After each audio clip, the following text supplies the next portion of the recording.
Kembali Anda menyaksikan Kominfo Newsroom pemirsa.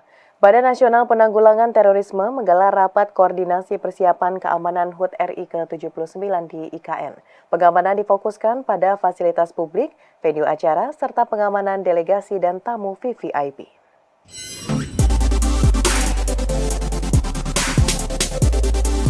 Badan Nasional Penanggulangan Terorisme sinergikan aparatur pemerintah dan pengelola fasilitas publik untuk memperkuat sistem pengamanan Ibu Kota Nusantara jelang peringatan Hari Ulang Tahun Republik Indonesia ke-79.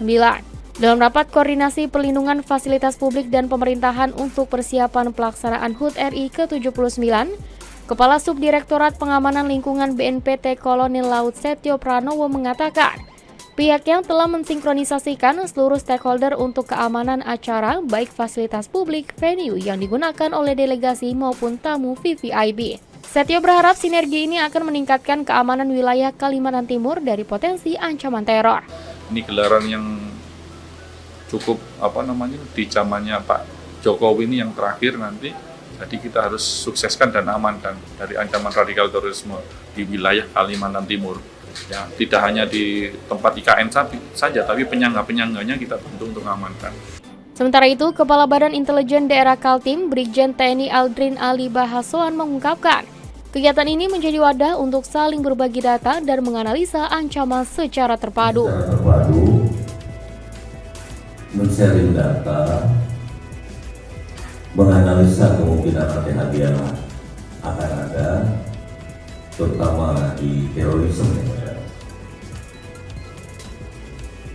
Saya yakinlah SSN daripada BNPT ini sudah lengkap, sudah akurat, baik akses, eksis, jalur, atau yang kita sebut mungkin lubang tikus di perbatasan. Pemirsa, pemerintah menjamin pembebasan lahan pembangunan infrastruktur Ibu Kota Nusantara dan dipastikan memenuhi hak warga sekitar yang terdampak. Pemerintah akan menerapkan penanganan dampak sosial kemasyarakatan untuk pembebasan lahan tersebut.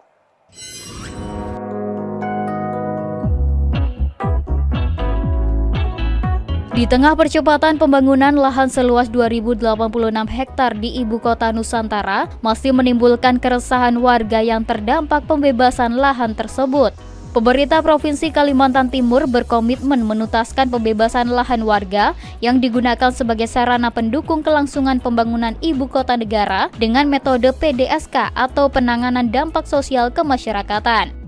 Penjabat Gubernur Kalimantan Timur Akmal Malik yang ditemui usai sosialisasi PDSK di Samarinda mengatakan pihaknya dan Badan Otorita IKN mulai mensosialisasikan penanganan dampak sosial kemasyarakatan terkait pembangunan infrastruktur penunjang IKN. Dalam kesempatan itu, Akmal mengatakan secara umum masyarakat mendukung pembangunan IKN. Ia juga berkomitmen untuk memperbaiki sejumlah dokumen regulasi untuk memberikan kepastian kompensasi lahan yang layak bagi warga terdampak. Nanti dokumen yang sudah disepakati tadi dibaca dulu oleh teman-teman dari pemenuhan, dan selanjutnya nanti saya sudah tangan loh ya, Pak Bupati sudah tangan. Kita harap masyarakat juga menandatangani agar segera dilakukan pembayaran sehingga proses administrasi ini selesai. Selanjutnya nanti terkait hak-hak warga terkait yang wilayah di luar itu sekarang kita revisi regulasinya. Mudah-mudahan setelah direvisi regulasinya nanti masyarakat bisa mendapatkan haknya sebagaimana mereka ingin. Pemirsa, Kementerian Perhubungan segera mengoperasikan 2 terminal baru tipe A, yakni Terminal Demak, Jawa Barat, dan Terminal Air Sebakul, Bengkulu. Kedua terminal tipe A aku tadi salah baca Demak, aku baca Demak ya? Oh iya, ini apa sih? Enggak usah dibaca.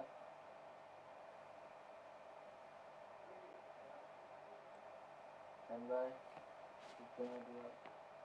Pemirsa, Kementerian Perhubungan segera mengoperasikan 2 terminal baru tipe A, yakni Terminal Demak, Jawa Barat, dan Terminal Air Sebakul, Bengkulu. Kedua terminal tipe A ditargetkan rampung tahun ini dan dijadwalkan beroperasi pada tahun 2025.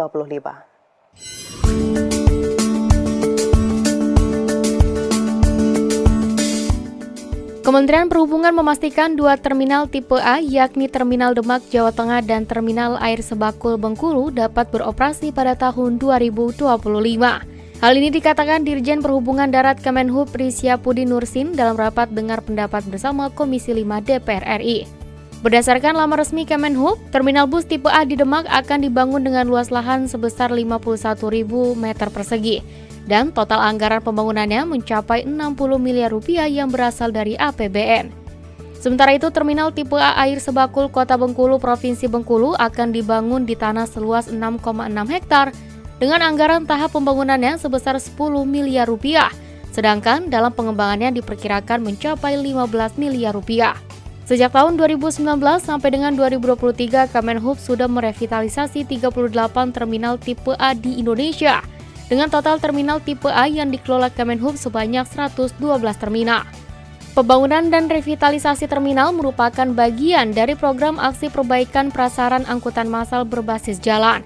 Program ini juga bagian usaha Kemenhub mereformasi pelayanan angkutan umum massal di Indonesia agar minat masyarakat menggunakan transportasi massal dari terminal bisa meningkat. Dari 112 terminal yang sudah diserahkan ke Ditjen Hubdat, 3 diantaranya tidak beroperasi, yaitu Terminal Betan Subing, Terminal Liwas, Terminal Bangkalan, sedangkan 2 lainnya masih dalam proses pembangunan, yaitu Terminal Demak, Terminal Air Sebakul. Kedua terminal tersebut kami targetkan untuk dioperasikan pada tahun 2025. Informasi lainnya pemirsa, Bea Cukai Soekarno-Hatta bekerja sama dengan Aviation Security Bandara dan BKSDA Jakarta berhasil menggagalkan penyelundupan ekspor satwa langka berupa 2 ekor burung cendrawasih dan 1 ekor berang-berang yang akan dibawa ke India. Akibat perbuatannya, tersangka terancam hukuman pidana maksimal 10 tahun dan denda maksimal 5 miliar rupiah. Sementara itu, seluruh barang bukti telah dititip rawatkan ke BKSDA Jakarta. Bea Cukai Soekarno-Hatta bersama dengan Aviation Security Bandara dan BKSDA Jakarta pada Kamis 4 Juli 2024 berhasil menggagalkan penyelundupan ekspor satwa langka berupa 2 ekor burung cendrawasih dan 1 ekor berang-berang. Pelaku dari tindakan penyelundupan tersebut merupakan penumpang tujuan India yang juga sekaligus seorang aktor dan produser film. Kepala Kantor Bea Cukai Soekarno-Hatta Gatot Sugeng Wibowo menyebutkan penindakan didasari dengan adanya laporan pada tanggal 1 Juli 2024 tentang upaya penyelundupan satwa liar yang dilindungi melalui Bandara Soekarno-Hatta yang dilakukan oleh petugas. Usai mencurigai sebuah koper bagasi penumpang seorang pria berinisial RM 56 tahun.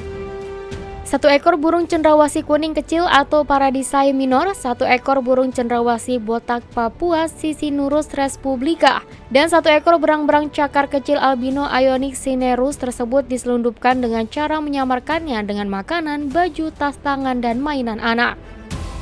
Akibat perbuatannya, tersangka terancam hukuman pidana maksimal 10 tahun dan denda maksimal 5 miliar rupiah. Sementara itu, seluruh barang bukti telah dititip rawatkan ke BKSDA Jakarta.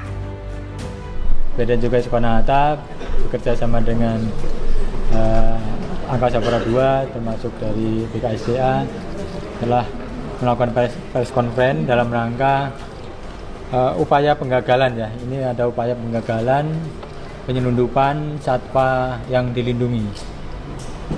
Ini terjadi pada tanggal 1 Juli tahun 2024, yaitu kita menerima informasi bahwa ada upaya penyelundupan satwa liar yang dilindungi ini melalui Bandara Soekarno-Hatta.